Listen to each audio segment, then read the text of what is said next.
The ICC has no jurisdiction, no legitimacy, and no authority. Naniniwala po ba kayo na may karma? Ako naniniwala ho talaga ako na may karma. Merong good karma at meron ding bad karma. Ito po ang ating pag-uusapan ngayong gabi sa Bisdak Pilipinas. Talagang nakarma na po ni former President Rodrigo Roa Duterte itong International Criminal Court. Naalala niyo po ba na itong Russia ay si Vladimir Putin nilabasan ng warrant of arrest ng International Criminal Court? Ano po ang ginawa ng Russia? Kinasuhan din po itong mga opisyalis ng International Criminal Court. Ngayon, ang resulta, guilty. Hinatulang guilty po ang mga opisyal ng International Criminal Court diyan sa korte ng Russia. Kasama po itong si Karim Khan na hinatulan ng 50 years na pagkakakulong na ngayon pinaghahanap na po ng Russian government itong mga hinayupak ng mga opisyal ng ICC. Di ba ho karma? Sobra pa sa karma. So ito pa yung isang karma. Nung akala ko ay hindi ho ito totoo na kumakalat sa social media, legit po pala. Amerika, China at Russia magsasanib puwersa para pabagsakin ang International Criminal Court. Mantakin mo ha, yung Russia at Amerika, hindi po yan nagkakaintindihan, nagkaroon ng digmaan sa Ukraine, di ba? Pero ito dito sa mga sitwasyong ito, China, Amerika at Russia, nagkasundo po sila kung paano babanggain itong Kangaroo Court na International Criminal Court. Magandang gabi po sa ating lahat. Palike po muna, pa-share, pa-subscribe at pakipindot po ang inyong mga notification bell para lagi po kayong updated sa ating mga video. So ito na nga ho, umpisahan na po natin itong usapin sa International Criminal Court. Tayong mga Pilipino, kinawawa po tayo ng ICC. Hindi po nila nirerespeto ang sarili nating korte, konstitusyon. Dahil ang tingin nila sa atin, tayo po ay third world country at hampas lupa tayo. Yun po ang tingin ng International Criminal Court. Kaya pag makamando po dito sa bangag admin, akala naman nila na itong mga hinayupak na ito ay sila ang bumubuhay sa Pilipinas at sila ang nagbibigay ng kita sa ating ekonomiya at sila ang nagbibigay ng trabaho sa ating mga Pilipino. At yung kinakain natin ay galing sa kanila. Kaya itong mga to, mga hinayupak na mga to, naghari-harian, wala naman silang police power. Eh ang problema nga ho, ang gobyernong Marcos ay sunod-sunuran tuta ng ICC. Pero, ibahin nyo po ngayon itong Russia, Amerika at China. Okay. Pakinggan po muna natin ang balitang ito kasi ang pag-aakala po natin ay hindi lehitimo na nagkaroon ng usapin na magsasanib puwersa ang Amerika, China at Russia na pabagsakin ang International Criminal Court. Narito, pakinggan po natin mga kabisdak. Balak ni US President Donald Trump na makipagsanib puwersa sa Russia at China para kalabanin ang International Criminal Court o ICC na nagpaparusa sa war crimes. Base sa report ng Financial Times, sinabi yan ni Trump sa Beijing, China Summit kung saan present din si Chinese President Xi Jinping.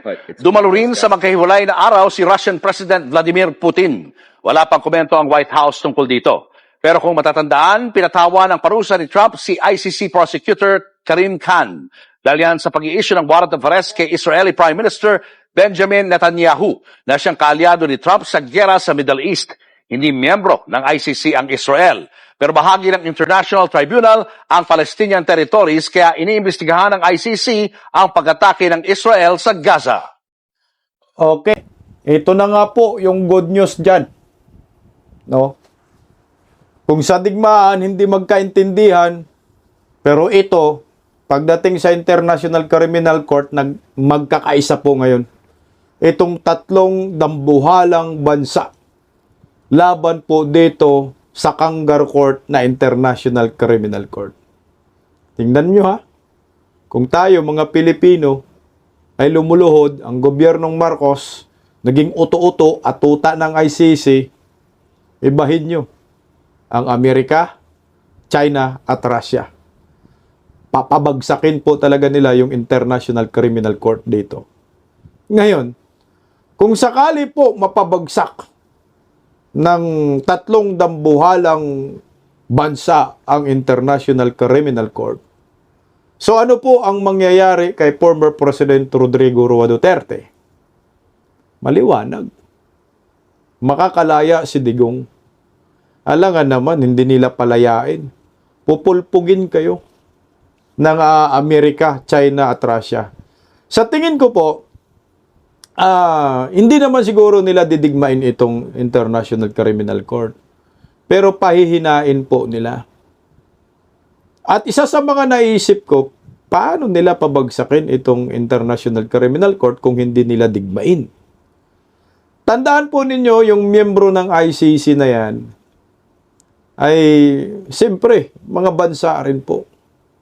Karamihan mga miyembro ng ICC na mga bansa, alam nyo po ba, ay umaasa din sa ekonomiya ng Amerika, umaasa rin po sa ekonomiya ng China, at umaasa rin po sa ekonomiya ng Russia. Marami pong mga tulong ang Amerika sa mga bansang iyan. Huwag na po natin ilayo, tayo. Tayo po mismo ay nakinabang sa Amerika. At tayo po mismo nakinabang rin sa China. Pati sa Russia, nakinabang rin po tayo. Di ba yung langis? Galing yung ng Russia. Simple lang ang gagawin nila.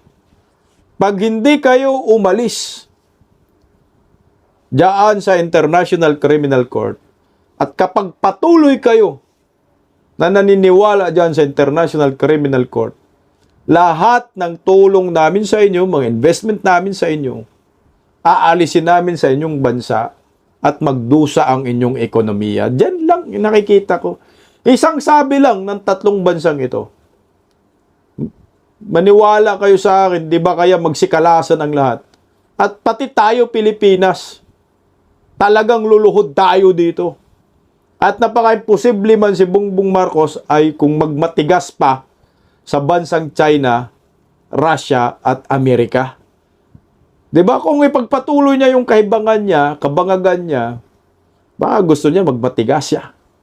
Pero isang malaking kahihiyan po ito ha. Sa ating mga Pilipino, mismo sa gobyernong Marcos. Mantakin mo ha. Itong Amerika, umaasa tayo dyan. Ang gobyernong Marcos, umaasa. 'Di ba ho, brother to brother nga po eh. Pinagmalaking ang gobyernong Marcos na kaibigan nilang Amerika. Ngayon sa China, medyo distansya sila. Pero, nakakuha rin po tayo ng maraming investment sa China. Karamihan na mumuhunan dito sa China. Tumutulong din in China. Same sa Russia, recently yung langis. Paano po yung mga imported products natin pag ititigil na po ng China dyan? Pati sa Amerika. Kasi doon tayo kumukuha. So ano ang mangyayari sa ekonomiya? Bagsak tayo. Pag sasabihin ni Vladimir Putin, sasabihin ng President Xi Jinping, sasabihin ni Donald Trump, Bong, itigil mo na yung pagsuporta sa ICC. At kailangan pauwiin mo si Digong. Pag hindi ka tumigil dyan, papalyahin namin yung ekonomiya mo at baka ikaw masipa pa at matulad ka sa tatay mo. Posible rin mangyari yon. Tama ba? Sino ba itong tatlo na binanggit natin? Donald Trump, kaibigan ni former President Duterte. Xi Jinping, kaibigan ni former President Duterte. Vladimir Putin, kaibigan ni President Duterte. Ito tanong ko lang, di ba ho kaya itong ginawa ng tatlong bansa na gustong magkaisa laban dito sa ICC para mapabagsak ay ang reason din, isa sa mga dahilan ay dahil sa kanilang kaibigan na si former President Rodrigo Roa Duterte?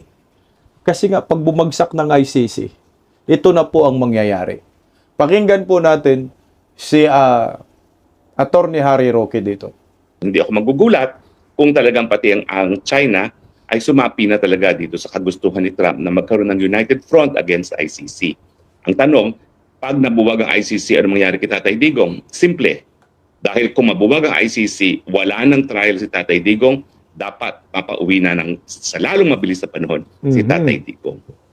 Well, in any case, usap-usapan na rin yung naging deklarasyon ni Trump na nais niya magsanib puwersa ang Amerika, ang China at ang Russia para nga po buwagin ng ICC.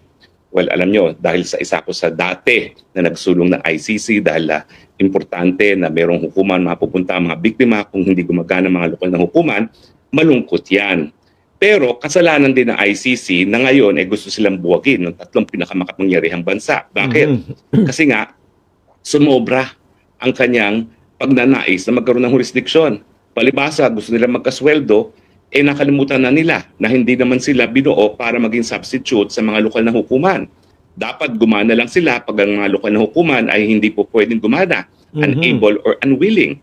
Pero kita mo nyo naman, sa kaso ni Tatay Digong, bagamat bukas ang hukumang Pilipino, bagamat nagbibigay katarungan sa mga biktima ng illegal na killings gaya ng pamilya ni Kian, nagpupumilit ang International Criminal Court na magkaroon ng jurisdiction kasi nga mawawala ng trabaho mga West, prosecutors at iba pang mga empleyado ng hukuman.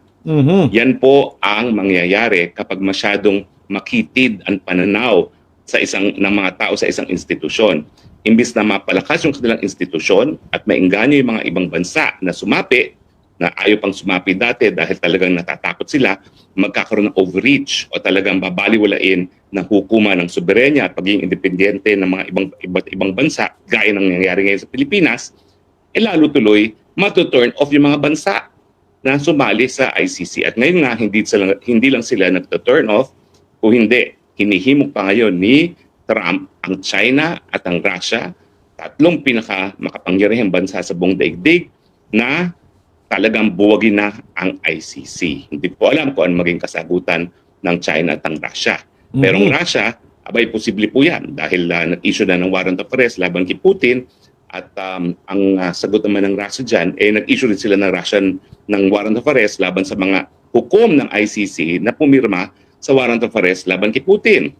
So ang China naman, nagmamasid yan. Pero ang China talaga, hindi po sumapi ng ICC. So hindi ako magugulat kung talagang pati ang China ay sumapi na talaga dito sa kagustuhan ni Trump na magkaroon ng United Front against ICC. Ang tanong, pag nabuwag ang ICC, ano mangyari kay Tatay Digong? Simple. Dahil kung mabuwag ang ICC, wala nang trial si Tatay Digong, dapat papauwi na sa lalong mabilis na panahon si Tatay Digong.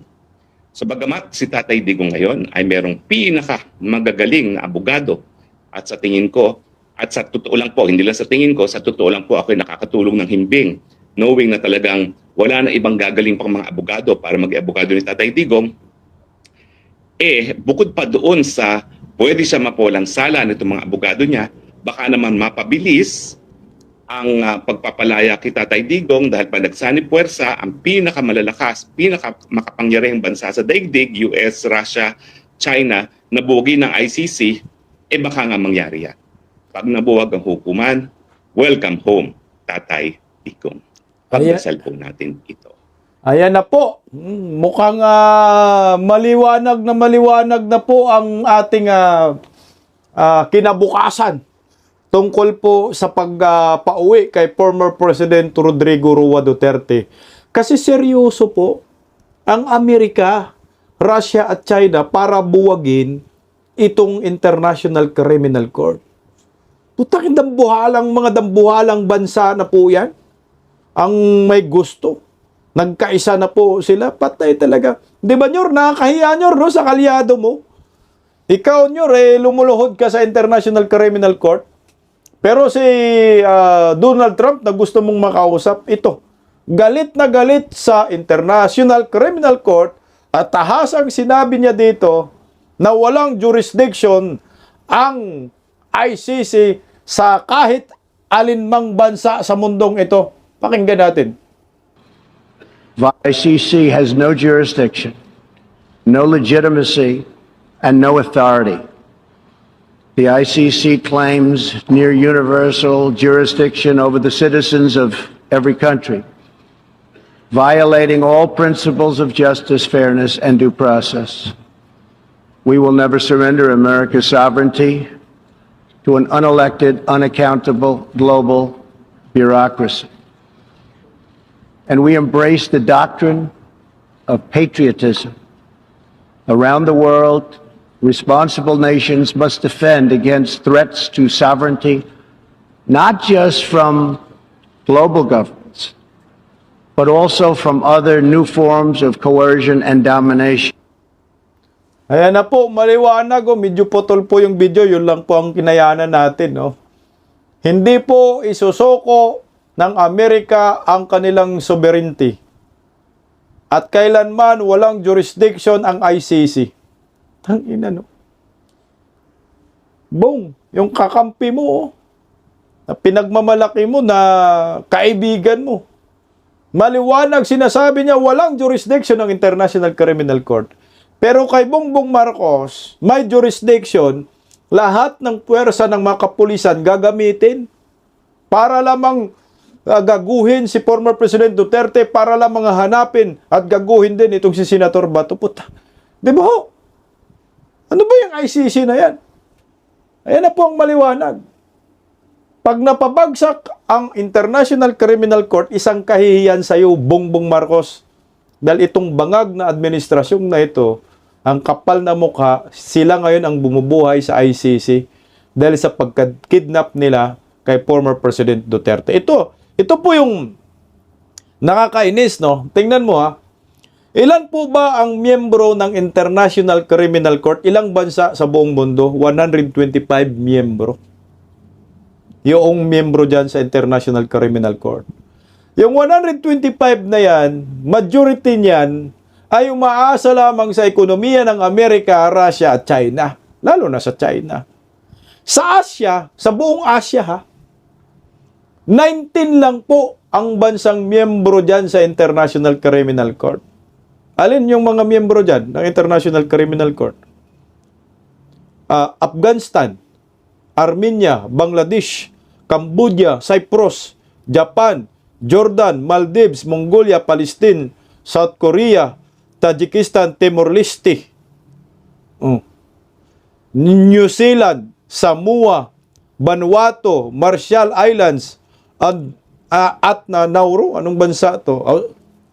Anong mga bansa na ito? Itong Nauru. Sorry 19 sa buong Asia. Pero magugulat ka sa Southeast Asia, ilan lang yung miyembro doon nung nabanggit ko? 2 lang. Ang miyembro sa Southeast Asia, Cambodia, Timor-Leste. Na tayo, Pilipinas, hindi na nga tayo miyembro, itong si Bangag lumuhod pa diyan sa ICC. At ginamit pa ang ICC para gaguhin ang mga kritiko niya, ang mga oposisyon. Lalo na po ang mga Duterte at mga supporters ng mga Duterte. Sira ulo, no? Tingnan mo, ha? Di ba ho, ito ay nakakainis pakinggan pag ikaw ay Pilipino. Si former President Rodrigo Roa Duterte ay trinidor mismo ng ating gobyerno.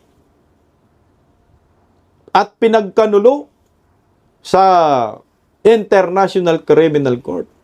Pinakidnap. No? Rusahan diyan sa detention center sa International Criminal Court. Yung warrant of arrest na hindi natin nakita hanggang ngayon, sa cellphone lang, sabi ni Tory, ginamit nila para gaguhin yung isang Pilipino na former President Duterte na ang hinangad lamang niya ay linisin ang salot sa lipunan, mga durugista. Ipinamigay natin si Tatay Digong. Pero, itong bansang Russia, Israel muna, nilabasan ng warrant of arrest ang leader nila sa Israel. Hindi pinansin. Kaya nagalit si Trump dyan. Ito yung matindi. Yung bansang Russia, naglabas ng warrant of arrest ang ICC labang kay Vladimir Putin. Pinansin ba ng Russia? Ng mga citizen nila doon? Hindi. Ano ang ginawa po nila? Pinoprotektahan po nila si Vladimir Putin. Leader nila. Sinampahan ng kaso, ang ginawa nila, sinampahan ng kaso ang mga opisyal ng gobyerno. Ang gobyerno, International Criminal Court. Kagaya itong si Karim Khan at iba pa. Oh. Pagkatapos, nilawasan ng warrant of arrest. Itong si Karim Khan. At pagkatapos, ito nakinarma na ni Tatay Digong. Kinasuhan na po. O kinasuhan, hinatulan na po. O ito. Ito na po yung balitang ito. Tingnan mo, ang sarap magiging citizen sa Russia kasi ipinagtatanggol ka. Oh. Ayan o. Mga opisyal ng International Criminal Court pinaghahanap na ngayon ng gobyerno ng Russia. Putakin. O ito naman, para magiging legit po tayo, baka sasabihin po ninyo, tayo po ay nagpapakalat ng maling informasyon. Ito po ay totoo. Post po mismo ito ni Attorney Mark Tolentino.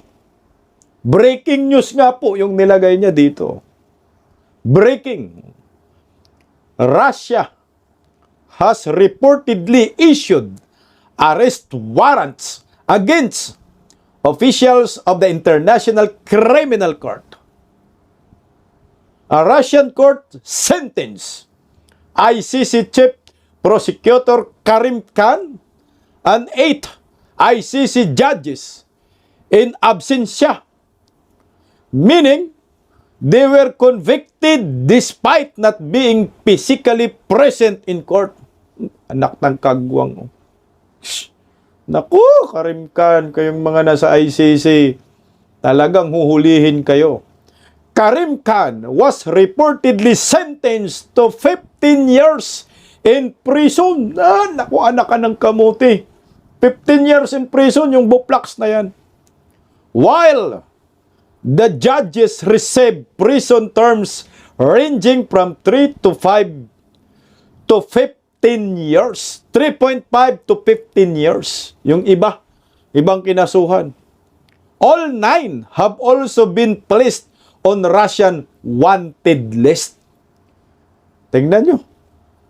Yung mga umano kay Tatay Digong ngayon, nanggigipit, wanted na sa Russia.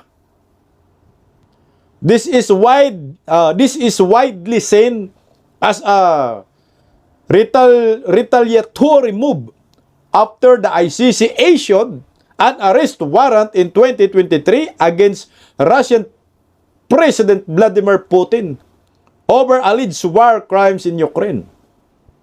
The bottom line is, the ruling is largely symbolic. Russia does not recognize the International Criminal Court's authority, and the ICC officials would realistically face arrest only if they travel to Russia or to countries closely aligned with Moscow. So ngayon, huwag kayong magkamali, no? Na kayong mga sasabihin nila, ano lang naman sa Russia lang yan. Oo nga, sa Russia. Pero yung kredibilidad po, ang pinag-uusapan natin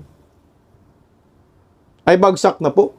Ang kredibilidad ng International Criminal Court na gustong mag-hearing dyan kay Tatay Digong para di umano sa crimes against humanity. Hindi na po kayo karapat-dapat.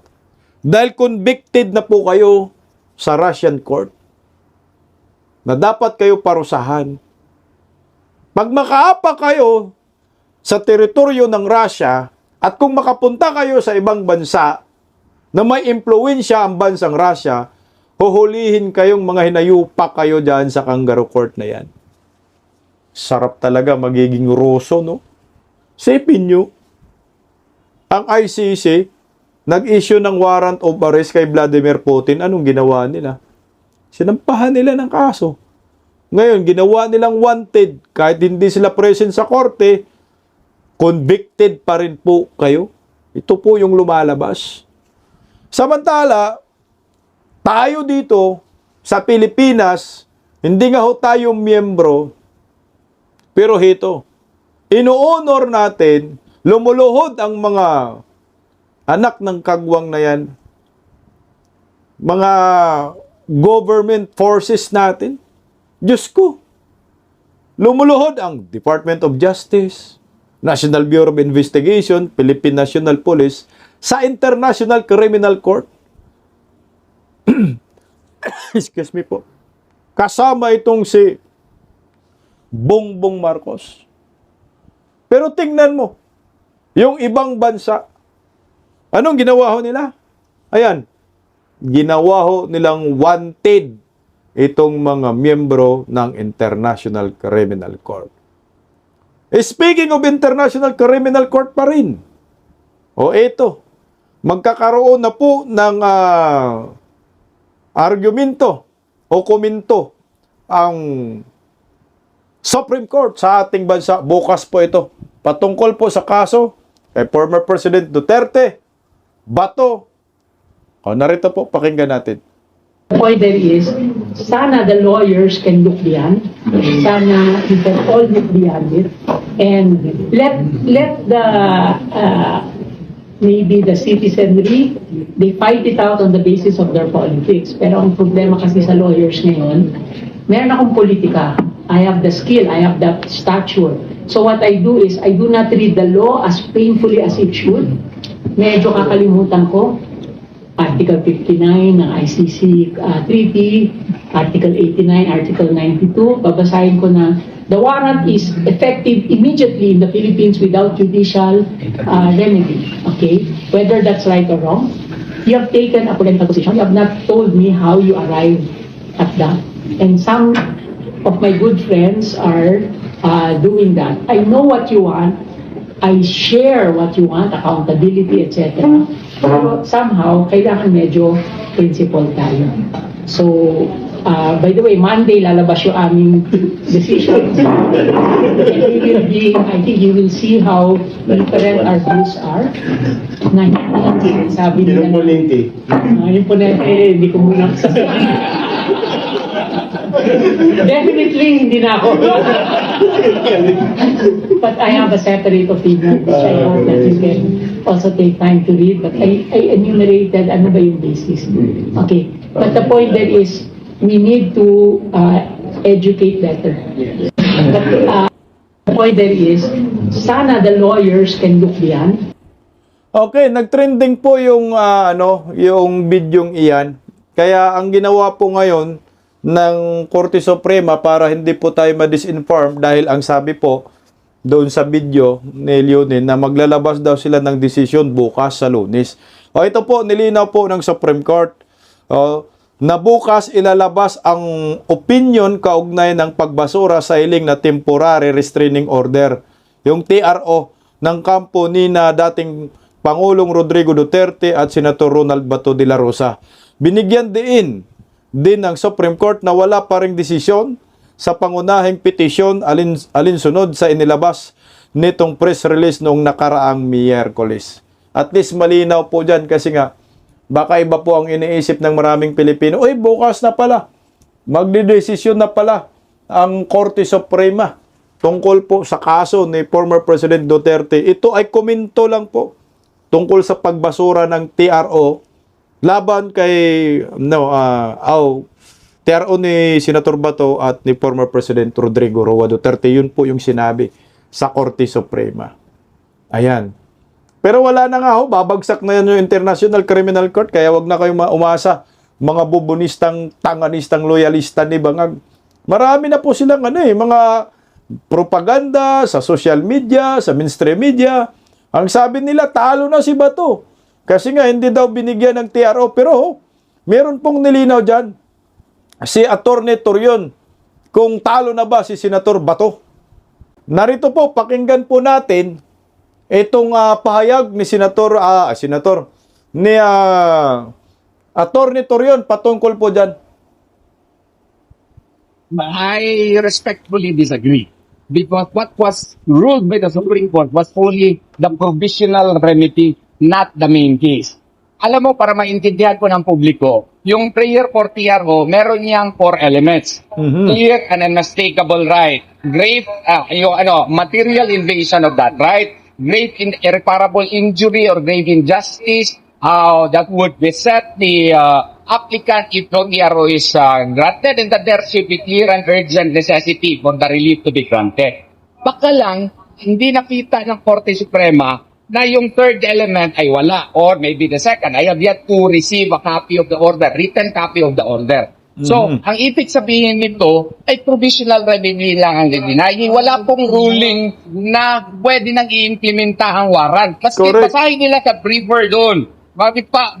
Klaro-klaro na walang sinabi yung Korte Suprema na pwede na nilang i-implementa yung warrant of arrest. Kasi nga, ang main case, wala pang desisyon. Kaya po, sa aking palagay, maling-mali po yan, no? Pinangungunahan nila yung Korte Suprema na wala pang ang desisyon of the merits of the case, eh. So, anong tawag namin yan? Ang tawag niyan, meron kaming St. Martin Funerals case, no? Ano yun?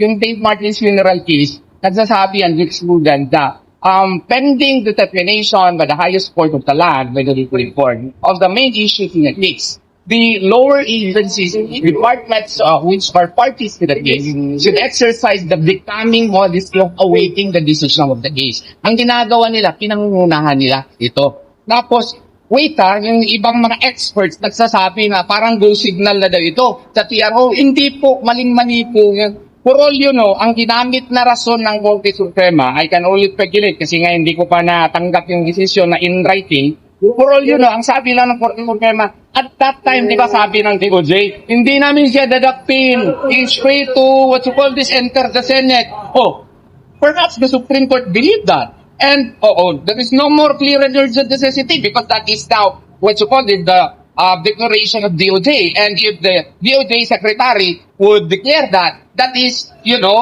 under qualified political agency rule or under the alter ego doctrine, it is as if the president is the one declaring it. So, kumbaga, tapos pakapinan pa nimo, dagdagan mo pa yung declaration noon. Kung wala pa na deny yung TRO ng DILG secretary na hindi niya dadakpin si Senator Bato de la Rosa, perhaps yun ang naging reaksyon ng Korte Suprema. Ay wala pa lang may palyara para baging rin na mangyari sa kanya. Kasi dalawang sekretaryo na yung nagsasabi na hindi niya dadakpin. No, walang clear and urgent necessity. Baka yun ang naging. Tapos meron pang Senate protective custody. Yung pag-alis niya, pagka nagsabi ng Korte Suprema, I can only speculate na wala nang clear and urgent necessity kasi wala na siya sa Senado eh. So, yun ang mga rason ko na maling-mali po yun. Yung fugitive from justice naman, how can they say that? The Supreme Court in Valyacar Transit case defined the 6 steps before a person can be declared a fugitive from justice. Number 1 requirement is that there is a Philippine court warrant of arrest or there is a court conviction Philippine court. Yan palang wala na. Hindi na mag-fall sa first element pa lang. Kasi nga po, foreign court ito. International court, whether a foreign court, international court, sa aming palagay, isa lang yan. No? The fact that this is an internal court, this is a case of first impression. So therefore, the concept of fugitive from justice does not apply. Ano yung magiging susunod na hakbang ng legal team? Well, we will await. We already filed the manifestation.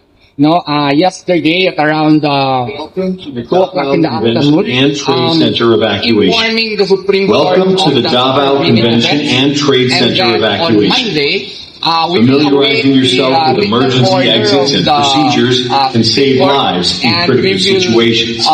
This facility features multiple exit routes from the Grand Ballroom. Merong sumapaw na audio. So, ito na nga ho, paliwanag na hindi po pugante si Senator Ronald Bato de la Rosa dahil hindi naman po yung warrant na yan ay hindi man warrant galing sa local court. Yan po ay foreign warrant, so hindi mo po pwedeng sabihin pugante si Senator Ronald Bato de la Rosa at po pwede siya umalis kahit saan gusto niya. Tangina talaga naman tong International Criminal Court, sinasamba ni Bangag. Oh, ito saan ba kasi si Senator Bato de la Rosa? Ito yung kapwa general niya, alam kung saan. Oh, pakinggan natin. Bato, alam ko kung nasaan ka. Hindi ko sasabihin. Baka sabihin nila, accomplice din ako, katulad ni Robin Padilla. Eh, hindi bali, wala pa naman akong kaso. Di ba, advisor ko at saka si Congressman Secretary Mike, marami ng kaso yan, kaya okay lang sa akin kung kakasuhan ako. Alam daw ni Espero nasan si Bato. Pero ito po ha, kumakalat po ngayon sa social media kung nasaan nga ba si Senator Ronald Bato de la Rosa. Anak ng kagwang o pinatulan eh. Ayan o. Sabi dyan, Senator Bato in New York. Anak ng kagwang naman talaga naman. Ha? Alam nyo po ba saan yung basihan ng post ng Anak ng Kamuti Daily Tribune na yan? Marites din tong Daily Tribune. No? Ito. Ang sabi dyan ng ito yung basihan, no? Sa post ng FB page na yan, ang sabi, our guest for tomorrow event, no? None other than Senator Ronald Bato de la Rosa. He was picked up by retired General Edgar Carigaba, our board of director, Senator Bato. You are free to roam around here. International Criminal Court ICC here is just brothel. Takin no? Nasa New York daw si Senator Bato, yung mga picture na yan. Yan. Ano bang yan, yung pulang damit, ano bang airlines yan? Sorry, hindi pa ako nakasakay ng eroplano na ganyan yung suot nila. Parang Air Asia ba yan? Ayan Senator Bato. Tapos kaselfie niya, ito yung si General Edgar Carigaba. Tama? Carigaba. So ngayon, dahil sa post na yan, anak ng kamuti, pinatulan. Ang sabi Bureau of Immigration clears Senator Bato of travel records amidst New York reports. Tatanungin daw yung page na yon kung nandyan ba talaga si Bato sa New York. At ito matindi. Ewan ko lang talaga. Sa galing na post na yan, ayan sa New York. Pagkatapos sa post na yan, ito naman. No? Ayan. Ano bang yan? Airlines? Air Asia yata ho yan. Ngayon ito bago kanina may post. Hala ka diha. Kasi guest daw talaga si Bato. Nasa New York si Bato. Paano yan? Matibag. Nasa New York pala si Senator Ronald Bato de la Rosa. At ang sabi pa ho niyan, ay nag-attend daw ng advanced birthday celebration kay Vice President Inday Sara Duterte kasi birthday man ni Inday sa May 31. Nandyan din yata si Inday sa New York. So nagkita sila ni Senator Bato. Sumatibag, wala na pala si Bato eh. Kaya sabi ninyo, si Bato daw ay hindi pa nakaalis ng bansa. Pero nakaalis na. O tama rin yung lugar na pinuntahan ni Senator Bato. Amerika. Kasi nga, bondman ang International Criminal Court dyan sa Amerika.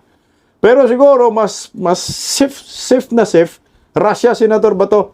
Kasi wanted na talaga yung mga taga-ICC dyan sa Russia. Pag pumunta sila dyan, kahit ikaw umuhuli dyan sa International Criminal Court. ngayong araw po yan pinost ha. Mayroong video eh. No, may video po sila. Ito. Ewan ko kung kasama nila si Senator Bato dito. Ayan po yung video nila. Tingnan mo ha. Iyan yung damit ha, ni Sir. Ngayong araw kasama si Bato. Ngayon, narito naman yung video. Panoorin nyo, baka nandyan si Bato. Same din yung damit na gamit niya. Live po ito ha.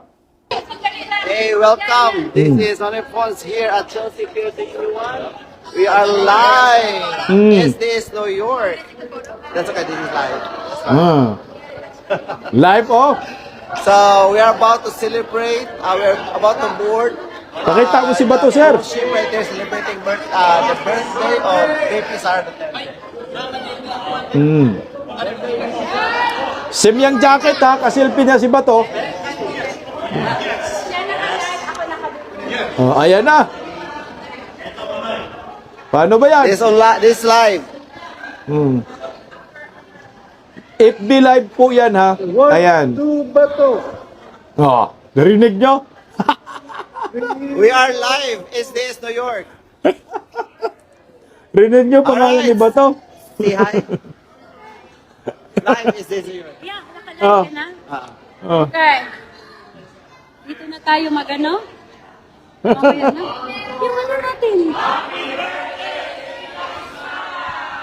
Oo. Oh, ano na? Hintayin natin, baka nandyan si Bato.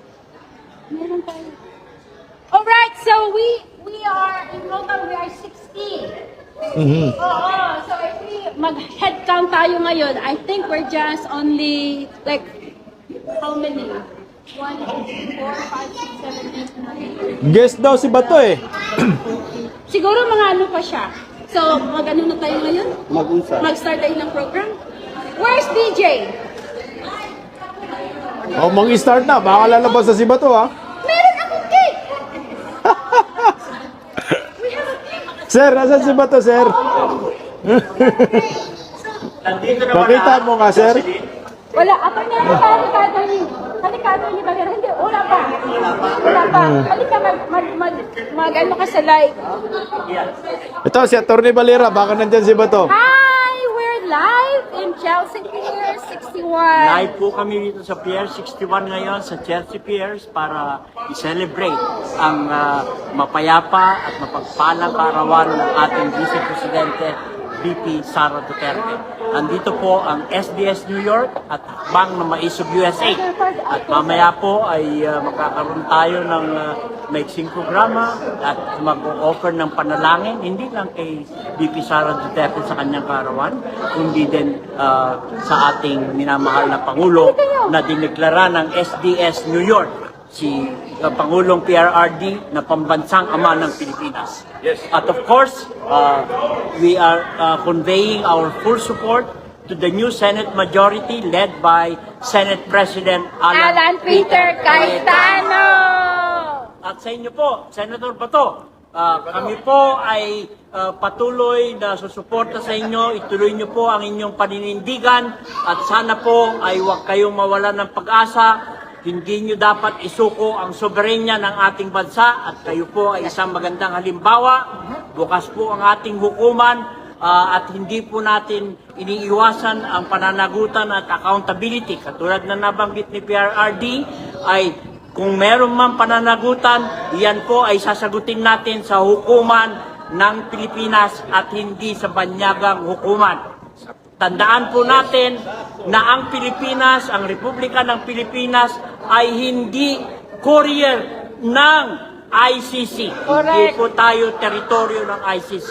Habang bukas ang ating hukuman, kailangan po nating proteksyonan at pangalagaan ang soberenya at ang mga karapatang pantao ng sambayan ng Pilipinas. Salamat po.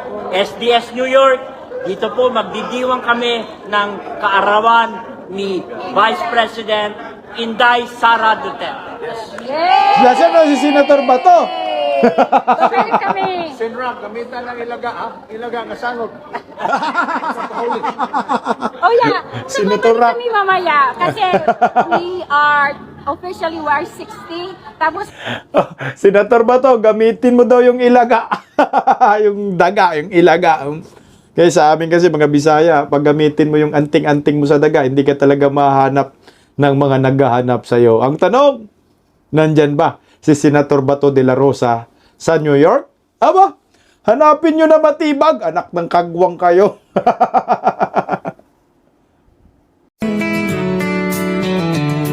Pagising sa umaga, tanghali at gabi, nakikita ko ang post niya, ang hapdi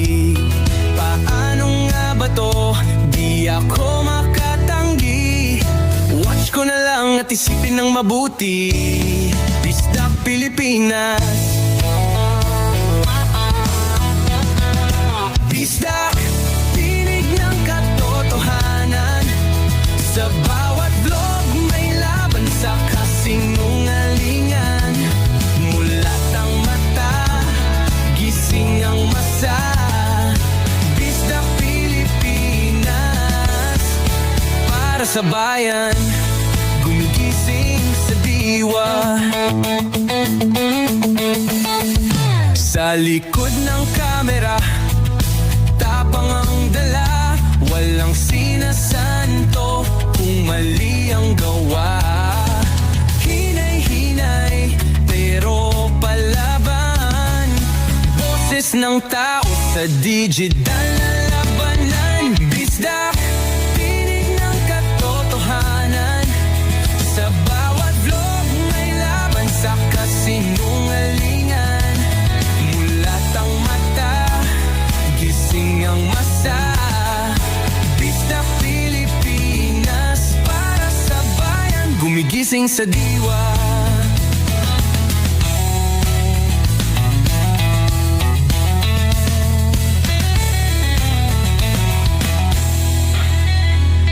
Hindi artista, hindi politiko, pero ang katotohanan, sigaw niya ay buo. Sa YouTube o Facebook man siya makita, may aral ka pa rin, may uwi sa bawat salita. Bisdak, gising sa katotohanan. Di lang kwento, kundi panawagan. Sa bawat Pilipinong naghahanap ng liwanag. Bisdak Pilipinas, kasama sa pagbangon ng bayan. Bisdak Pilipinas, boses ng masa. Gising ang diwa. Sa vlog mo, may pag-asa.